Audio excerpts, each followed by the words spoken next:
ക്രൈസ്തവർക്കെതിരെ കടുത്ത വിദ്വേഷ പരാമർശവുമായി RSS മുഖപത്രം കേസരി. ഹിന്ദു ഐക്യ നേതാവ് ES ബിജു എഴുതിയ ലേഖനത്തിലാണ് ക്രൈസ്തവർക്കെതിരെ വർഗീയ പരാമർശം നടത്തിയിരിക്കുന്നത്. ക്രിസ്ത്യൻ മിഷണറിമാർ ക്രൈസ്തവ രാജ്യം സൃഷ്ടിക്കാനാണ് ശ്രമിക്കുന്നതെന്നും തീവ്രവാദ പ്രസ്ഥാനങ്ങളെ വിലക്കെടുക്കുകയാണെന്നും മുഖപത്രത്തിൽ.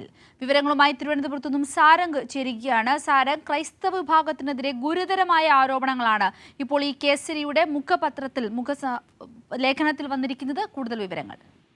തീർച്ചയായും സൂചിപ്പിച്ചതുപോലെ തന്നെ ക്രൈസ്തവ സമൂഹത്തിനെതിരെ വലിയ രീതിയിലുള്ള വിവാദ പരാമർശങ്ങളടക്കം അടങ്ങിയിട്ടുള്ള ലേഖനമാണ് ഈ RSSന്റെ പ്രസിദ്ധീകരണമായ കേസരിയിൽ പ്രസിദ്ധീകരിച്ചു വന്നിട്ടുള്ളത്. ഇന്നലെ പ്രസിദ്ധീകരിച്ചു വന്ന ലേഖനത്തിലാണ് ഇത്തരത്തിൽ ക്രൈസ്തവ സമൂഹത്തിനെതിരെ വലിയ ഒരു വിവാദത്തിന് തിരികൊളുത്തി വിട്ടിരിക്കുന്നത്. അതായത് ഹിന്ദു ഐക്യ നേതാവ് ES ബിജു എഴുതിയ ലേഖനമാണ്. ആ ലേഖനത്തിന്റെ തലക്കെട്ട് ആഗോള മതപരിവർത്തനത്തിന്റെ നാൾ വഴികൾ എന്നാണ്. ഈ ലേഖനത്തിൽ പ്രധാനമായും സൂചിപ്പിക്കുന്നത് അല്ലെങ്കിൽ ചൂണ്ടിക്കാണിക്കുന്നത് ക്രിസ്ത്യൻ മിഷണറിമാർ മതം മാറ്റക്കാരാണെന്നും സായുധ കലാപത്തിന് പ്രേരിപ്പിക്കുന്നവരാണെന്നും ഈ ലേഖനത്തിൽ ചിത്രീകരിക്കുന്നുണ്ട്. അതുപോലെ തന്നെ മിഷണറിമാർ ക്രൈസ്തവ രാജ്യം സ്ഥാപിക്കാൻ ശ്രമിക്കുന്നവരാണ്.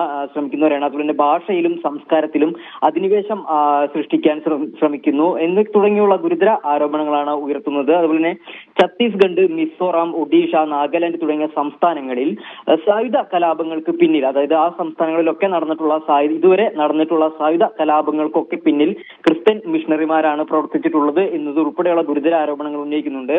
മറ്റൊരു പ്രധാന കാര്യം, ഈ തീവ്രവാദ സംഘടനകളെ അല്ലെങ്കിൽ തീവ്രവാദ പ്രസ്ഥാനങ്ങളെ വിലക്ക് വാങ്ങുകയാണ് ക്രിസ്ത്യൻ മിഷണറിമാർ എന്നതുൾപ്പെടെയുള്ള ഗുരുതര ആരോപണങ്ങളാണ് ഇത്തരത്തിൽ ഈ കേസരിയിൽ പ്രസിദ്ധീകരിച്ചു വന്നിട്ടുള്ളത്. അതായത് നമുക്കറിയാം, ഛത്തീസ്ഗഡിലെ അതായത് 3 കന്യാസ്ത്രീമാർ ഉൾപ്പെടെയുള്ളവരെ വ്യാജ മതപരിവർത്തന കേസ് ഉൾപ്പെടെ ചുമത്തിക്കൊണ്ട് അനധികൃതമായി ജയിലിൽ പാർപ്പിച്ച സംഭവങ്ങളൊക്കെ ഉണ്ടായിരുന്നു. അത്തരത്തിലുള്ള സംഭവങ്ങളൊക്കെ ഒന്ന് കെട്ടടങ്ങി വരുന്നതിന്റെ ഇടയിലാണ് വീണ്ടും ഈ BJPയുടെയും ഇതുപോലെ തന്നെ RSSന്റെയും ഈ വർഗീയ പരാമർശങ്ങൾ നടക്കുന്നത്.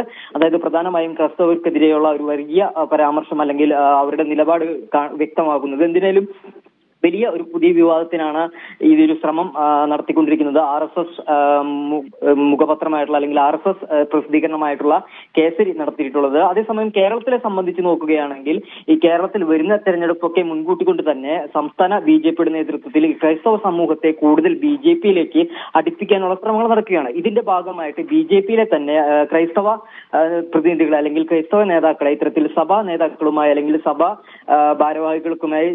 ഭാരവാഹികളുമായി ചർച്ച നടത്തുന്നതിനും മറ്റും വേണ്ടിയുള്ള വലിയ ശ്രമങ്ങൾ ഈ സംസ്ഥാനത്തെ BJPയുടെ ഭാഗത്തു നിന്ന് നടക്കുന്നുണ്ട്. അത്തരത്തിലുള്ള ഒരു ശ്രമങ്ങൾ നടക്കവേ, അതായത് ക്രൈസ്തവ സമൂഹത്തിന്റെ വോട്ട് എങ്ങനെ വാങ്ങിക്കൂട്ടാമെന്നുള്ള ഒരു പ്രവർത്തനങ്ങളൊക്കെ BJPയിൽ നടക്കുന്നതിനിടയിലാണ് ഇത്തരത്തിലുള്ള ഒരു ഗുരുതരമായിട്ടുള്ള ആരോപണം RSSന്റെ പ്രസിദ്ധീകരണമായ കേസരിയിൽ നിന്നും വന്നിട്ടുള്ളത്. എന്തായാലും ഇതൊരു പുതിയ വിവാദങ്ങൾക്കാണ് അല്ലെങ്കിൽ അത്തരത്തിലുള്ള ഒരു വർഗീയ പരാമർശം തന്നെയാണെന്ന് വേണം മനസ്സിലാക്കാൻ സിന്ധൂരി.